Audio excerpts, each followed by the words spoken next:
The sun was barely awake when Morningstar compound came alive with its usual noise. Kerosene smoke mixed with the sweet smell of fried akara as buckets clanged around the broken water tap. Women balanced metal containers on their heads while children darted between legs like quick lizards. Mama Saad needed water before the line got too long and people started fighting over the last drops. Mr. Bala appeared in the courtyard, his peppered beard catching the morning light. His keys jingled like tiny bells as he banged a metal spoon against an old basin. The sound echoed off the cracked walls, making everyone stop what they were doing and look his way with suspicious eyes. "Listen. Listen," he shouted, grinning like he had good news to share. "The building has been sold." People groaned and sucked their teeth. They already knew what this meant: more money they didn't have, higher rent they couldn't afford. "New landlord, new rent," Mr. Bala said, his grin getting wider and more cruel. "Double the price." The tenants looked at each other with worry in their eyes. Where would they find extra money? Some shook their heads in despair. Others whispered desperate prayers. Then they heard it, a car horn tapping twice at the gate. A shiny black Prado sat outside, looking expensive and completely out of place in their poor neighborhood. Everyone went quiet. Even the chickens stopped pecking at the ground. The new landlord had arrived. The sun beat down hard on the cement ground as a tall man stepped out of the black car. He wore a crisp white kaftan that seemed to glow in the harsh light, making him look almost angelic. Cement dust swirled around his polished leather shoes, but he didn't seem to mind the dirt or the heat that made everyone else sweat. He pulled out a folded piece of paper from his breast pocket and began calling out names in a gentle voice. Mama Saad. Kofi. Aisha. Little Blessing. He knew everyone's name already, even the children. How was that possible? Had someone been watching them, studying them? Before anyone could ask questions or voice their confusion, he was making phone calls on an expensive smartphone. "I need painters here now. Plumbers too. And bring the best electricians you have." He spoke calmly and confidently, like ordering tea from a familiar restaurant. Within an hour, trucks filled with workers arrived with ladders, brushes, and modern tools. They began fixing everything that had been broken for years, rewiring the electricity like braiding fresh hair, patching holes in the walls with smooth cement, cleaning the dirty water pipes until they gleamed. The man spoke softly to each tenant, his eyes kind and gentle like a caring father. He promised them reliable light, clean flowing water, and complete safety. When he smiled, even mean Mr. Bala's confident grin seemed to twitch nervously. "Just call me a man of the people," the stranger said quietly, his voice carrying unexpected power. As he spoke these words, something strange happened. The old generator that always hummed loudly in the background suddenly went silent, as if it too was listening. By evening, magic seemed to fill the air like perfume. The borehole coughed once, twice, then clear water gushed out like a miracle from heaven.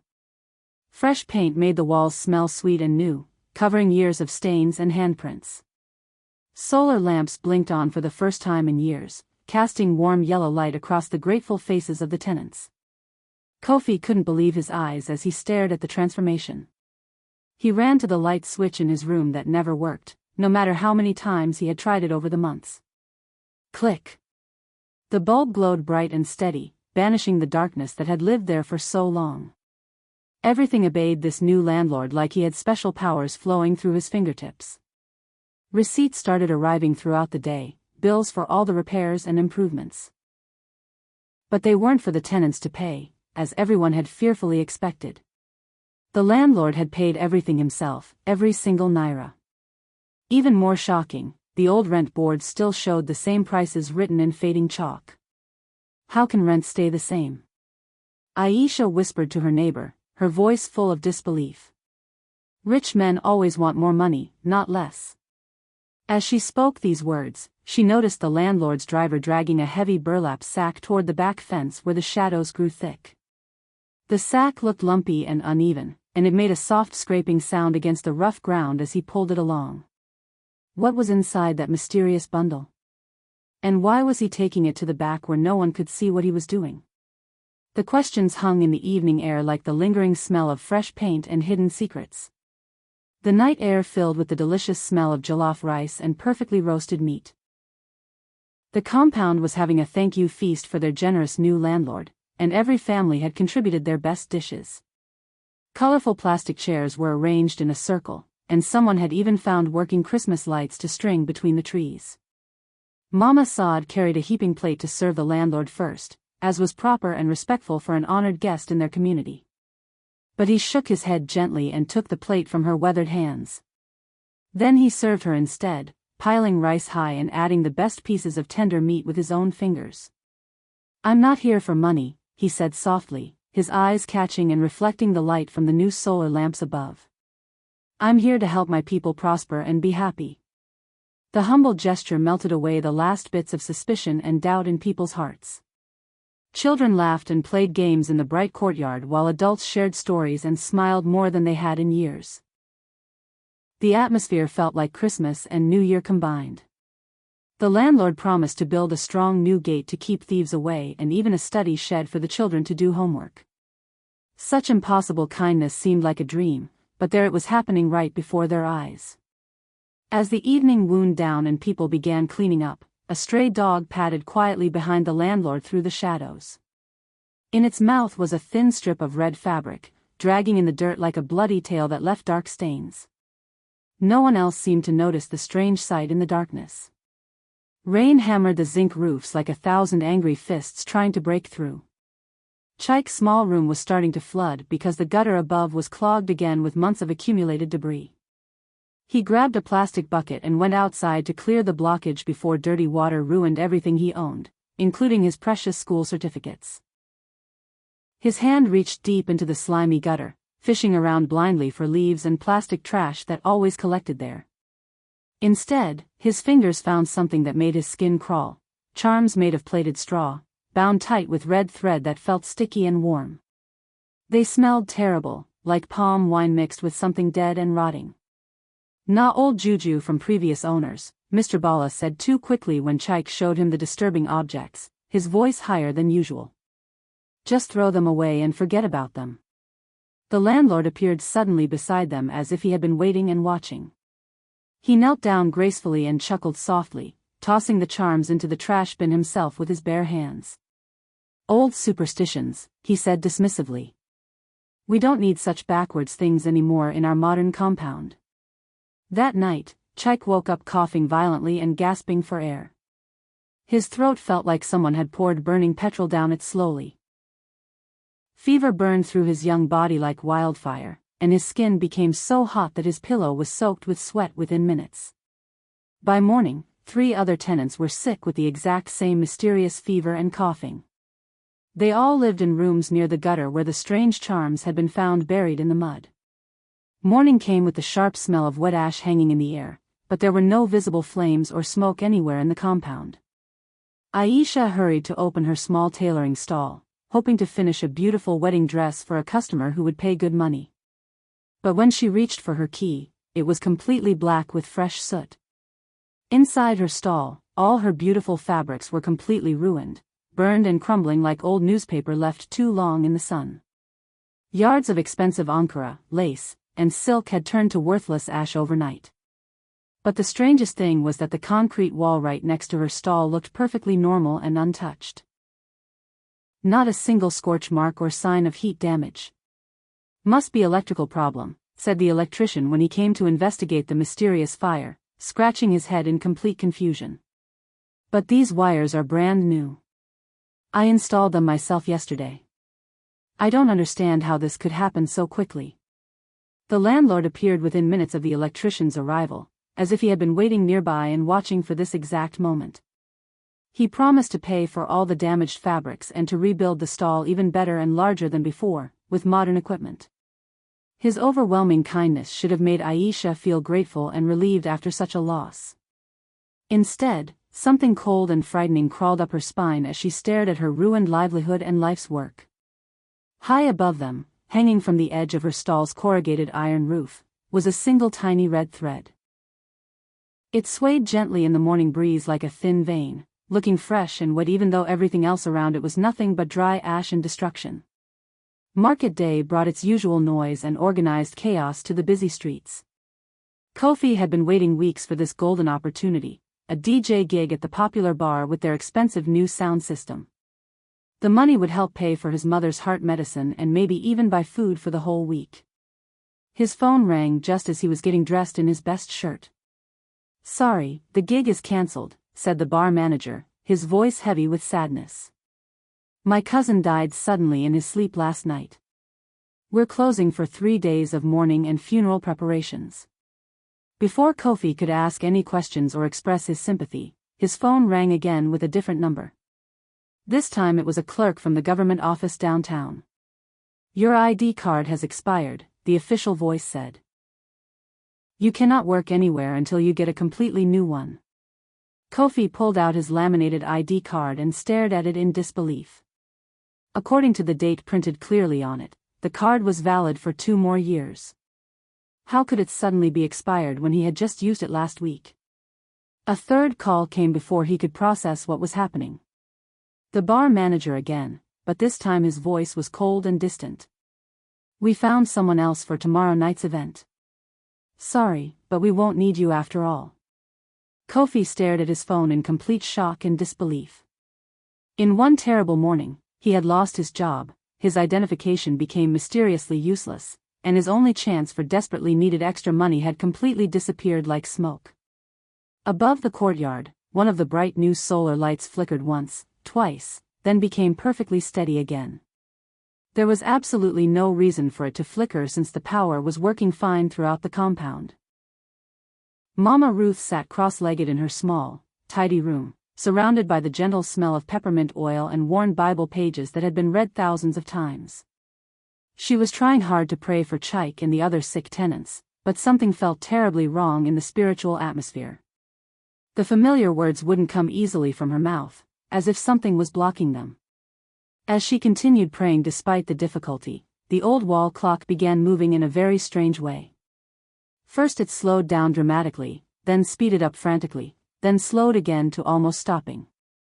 Time itself seemed slippery and unstable within the 4 walls of her room, like reality was bending. She felt a definite presence sitting heavily on the edge of her narrow bed, making the old mattress dip slightly under invisible weight. But when she turned quickly to look, absolutely nothing was there. Just the unmistakable feeling of someone watching her every move with malicious intent. Water dripped somewhere in the room with steady persistence, drip, drip, drip. But Mama Ruth knew every inch of her small space by heart. There were no water pipes running through here, no leaks in the ceiling, no logical reason for water to be falling from anywhere. She moved quietly to her small window and looked toward the back fence where she had seen the driver with the mysterious heavy sack. In the dim evening light, the ground looked somehow different and disturbed. Darker than the surrounding soil, like someone had been digging there recently and then smoothed the dirt carefully with their hands to hide the evidence. The soil looked bruised and tender, as if it was hiding something terrible that desperately wanted to be found and exposed to the light. At the borehole, the water tasted different now. It had a metallic flavor that made Mama Sod wrinkle her nose. She filled a small bottle to take to church for testing, just to be sure it was safe. A little girl tugged at Mama Sada's wrapper. "I saw the landlord here last night," she whispered. "He was counting stars on the ground." "Shut your mouth." Mr. Bala barked from behind them, making the child jump. "Don't fill people's heads with nonsense." But the child pointed at the soil around the borehole. Someone had definitely smoothed it by hand. The dirt looked too neat, too perfect, like someone had been trying to hide their footprints. As Mama Sod bent to look closer, she saw a red ant crawling out of a tiny crack in the ground. In its mandibles was a small piece of crimson cloth, so bright it looked like fresh blood.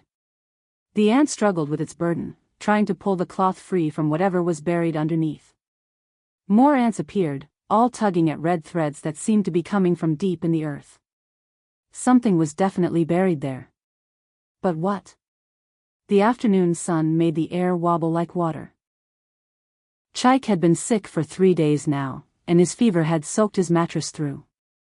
He needed the landlord to replace it, as promised. When Mr. Bala appeared to handle the request, Chike noticed something new. The caretaker wore shiny new brogues that definitely hadn't been on his feet yesterday. They looked expensive, too expensive for someone who complained about having no money. "Where did you get those shoes?"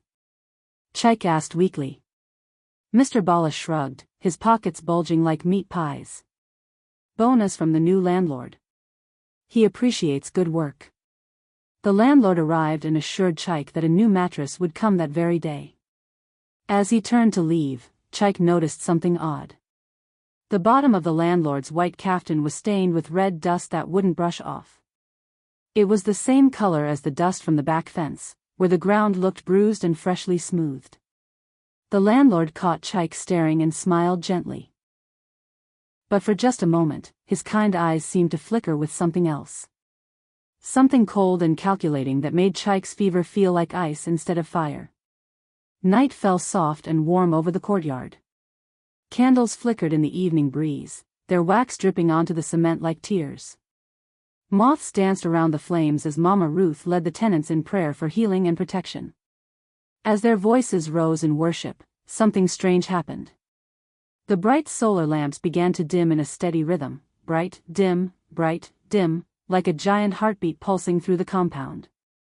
A wind that seemed to come from nowhere began circling around the borehole. It moved in a perfect spiral, carrying the sound of a human sigh so deep and sad it made everyone's skin crawl. The tenants froze in their prayer circle. Even the children stopped fidgeting and stared at the water source with wide, frightened eyes.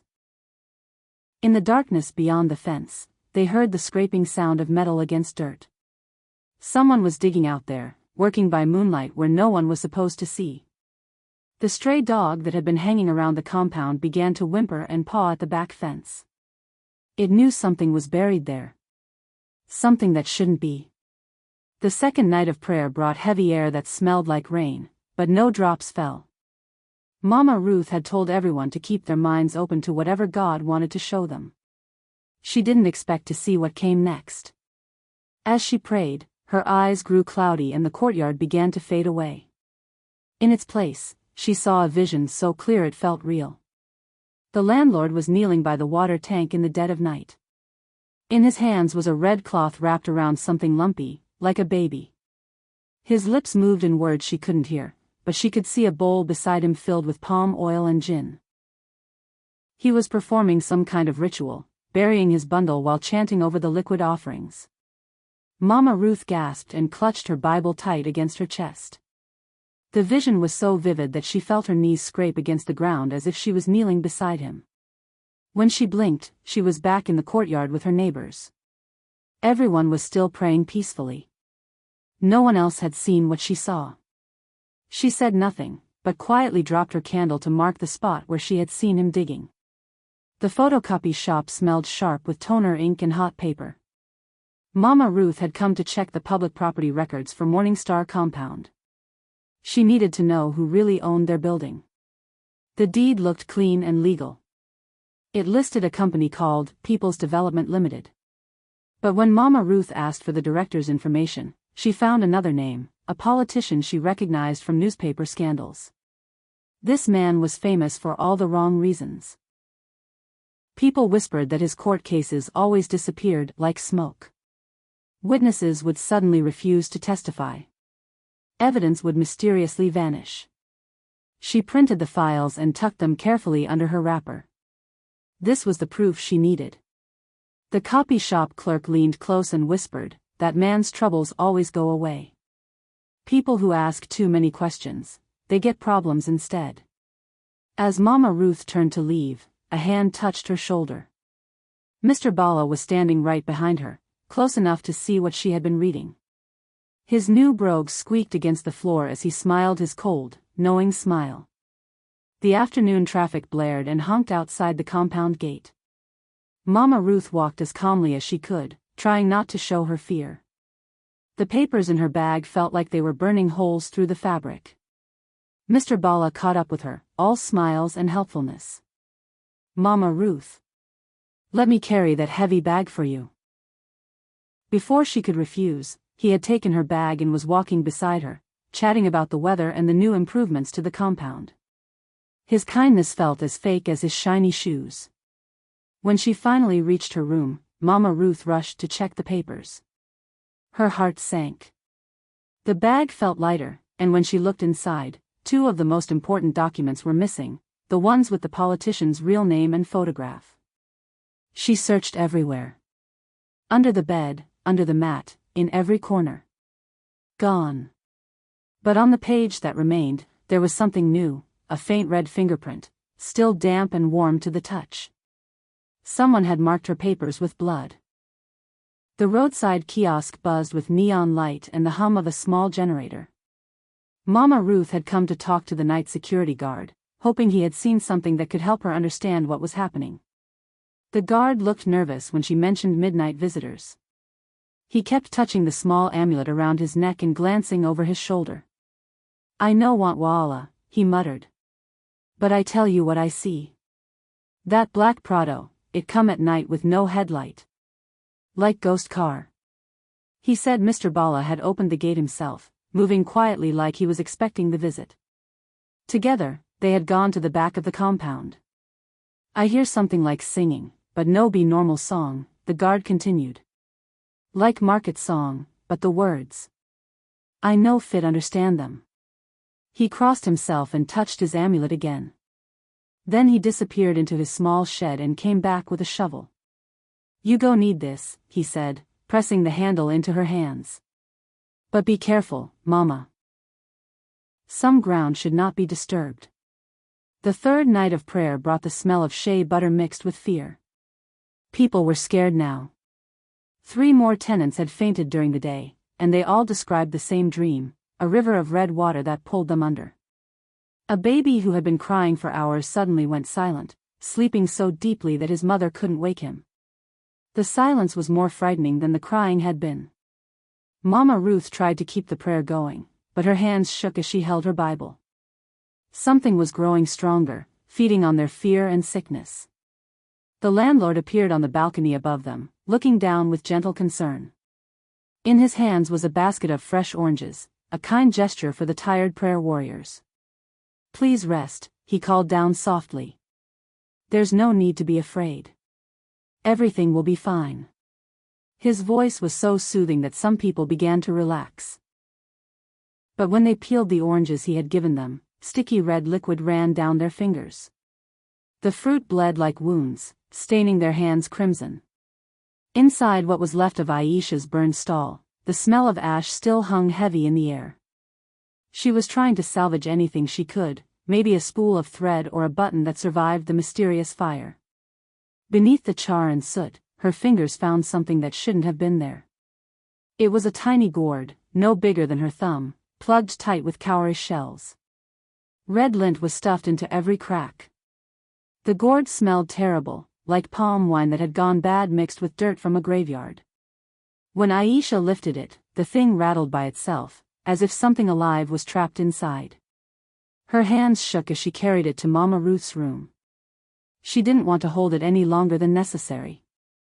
The gourd felt warm against her palm and seemed to pulse like a tiny heart. "I found this under my burned fabric," she whispered. It was buried there, like someone hid it on purpose. Mama Ruth took the gourd carefully, and immediately the rattling grew louder. Whatever was inside knew it had been discovered. And it was angry. The church office was cool and quiet, chilled by an old air conditioner that hummed softly in the corner. Pastor Daniel sat behind his simple desk, listening carefully as Mama Ruth told him everything. She showed him the gourd, the remaining papers, and described her vision of the landlord burying red cloth by the water tank. She told him about the sickness, the mysterious fires, and the red fingerprints on her documents. Pastor Daniel listened without interrupting. When she finished, he prayed in a low voice that sounded like gentle rain on zinc roofing. His words brought peace to the fearful knots in Mama Ruth's stomach. "Light exposes what digs in darkness," he said finally, his eyes steady and sure. "We'll gather tomorrow night. Not in secret, but in the open where evil cannot hide." He reached into his desk drawer and pulled out a prayer shawl made of white cotton. When he placed it in Mama Ruth's hands, the fabric felt warm, as if it had been sitting in sunlight. Fear has no power over truth, he assured her. Tomorrow, we will uncover what has been buried. Blue dusk settled over the compound like a soft blanket, but there was tension in the air. Mr. Bala appeared in the courtyard with his chest puffed out and his voice full of authority. His goal was to stop the prayer meeting before it could start. The landlord is out of town, he announced loudly. Any gathering without his permission is illegal. Police will come if you don't disperse. Some tenants looked worried. They murmured among themselves, fear wrestling with anger in their voices. Nobody wanted trouble with the law, but they also wanted answers about the sickness and strange happenings. Mama Ruth stepped forward, the pastor's prayer shawl draped over her shoulders. We will pray at the borehole, she said clearly. It is our right to worship God. Mr. Bala's face twisted with anger. He scraped his shiny brogues against the dirt where Mama Ruth's fallen candle had marked the burial spot. As he walked away, red dust clung to his expensive shoes. The battle lines were drawn. Truth against lies. Light against whatever was buried in darkness. Night wrapped around the compound like black velvet. Candles formed a perfect circle around the water tank, their flames steady despite the windless air. Pastor Daniel had brought holy oil, which he poured on the ground while the tenants joined hands. Their worship rose into the night sky, songs and prayers in different languages, all asking for the same thing, protection and truth. The landlord appeared at the gate like a shadow made solid. His face was hidden in darkness, but his voice carried clearly across the courtyard. Please disperse, he called out. This is dangerous. You don't understand what you're disturbing. For the first time, there was something besides kindness in his voice. There was warning. There was threat. Pastor Daniel raised his hand and the prayer circle tightened. Nobody moved. Nobody left. The candle flames grew brighter, casting long shadows across the compound. Near the back fence, the stray dog began to dig frantically, its paws scratching at the earth like it could smell something buried deep underground. The ground beneath their feet began to shake. It wasn't an earthquake, it was something else, something that came from directly below the water tank. The earth pulsed like a giant drum, sending vibrations up through their legs and into their bones. Chike grabbed the children and pulled them back from the circle, but Pastor Daniel urged everyone to keep praying. Sweat shone on the pastor's face as he continued pouring oil on the trembling ground. The solar lamps flickered wildly, then suddenly blazed brighter than ever before. The light was so intense it turned night into day, casting sharp shadows in every direction. A sound rose from beneath them, a low, rolling boom that seemed to come from the center of the earth. The water in the borehole began to bubble and churn, spilling over the edges onto the shaking ground. Keep praying. Pastor Daniel shouted over the noise. Don't break the circle. The dog's digging grew more frantic. Dirt flew in all directions as it scratched deeper, whining and barking at something it could smell but couldn't reach. Something was fighting to break free from its underground prison. Dust exploded upward like a geyser, stinging everyone's eyes and filling their mouths with grit. The children screamed as Aisha pulled them behind her, trying to shield them from whatever was bursting out of the earth. The soil cracked open with a sound like breaking bones. From the split in the ground came a bundle wrapped in red cloth, oiled and pulsing like a living heart. It rolled across the dirt and stopped at the edge of their prayer circle, coming to rest right at Mama Ruth's feet. The bundle twitched and moved by itself, as if something inside was trying to escape. A sour smell rose from it, the stink of palm wine, old blood, and grave dirt mixed together. Do not touch it. Pastor Daniel commanded, his voice cutting through the chaos like iron. Nobody touch it. Far away, somewhere in the city, a man screamed in agony. His cry echoed across the night sky, reaching them even though he was miles away. The bundle at Mama Ruth's feet pulsed one more time, then went completely still. Whatever power it had held was broken. The connection was severed. But what would happen to the man who had been tied to it? In the sudden blackout that followed, phone screens glowed like tiny moons in the darkness. Kofi held his phone high, trying to keep light on Pastor Daniel's steady hands. The pastor pulled out a small knife shaped like a cross and carefully cut through the oiled red cloth. As each thread snapped, the air filled with the stench of old blood and strong gin. Inside the bundle was a horrible web of human hair, crumpled receipts, and pieces of paper with tenant names written in red ink. Every person living in Morning Star compound was listed there, their good fortune bound up in this terrible charm.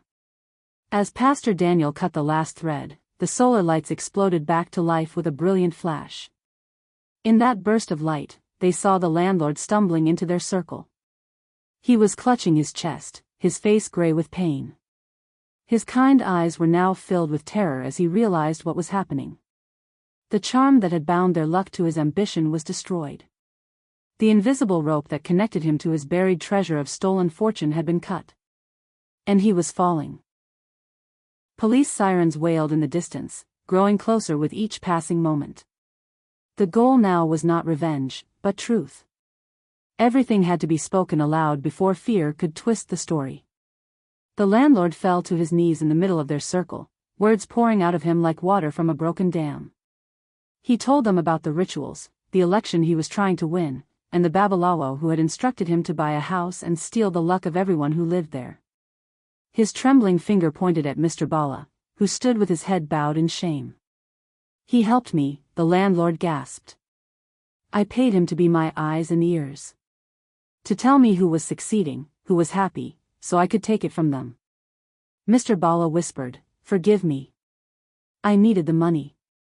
My family was hungry." Pastor Daniel commanded them to speak every name and confess every deed. The landlord looked up at the star-filled sky and began to tell them everything. Every ritual, every person he had harmed, every life he had stolen luck from. His confession echoed across the compound like a prayer for mercy.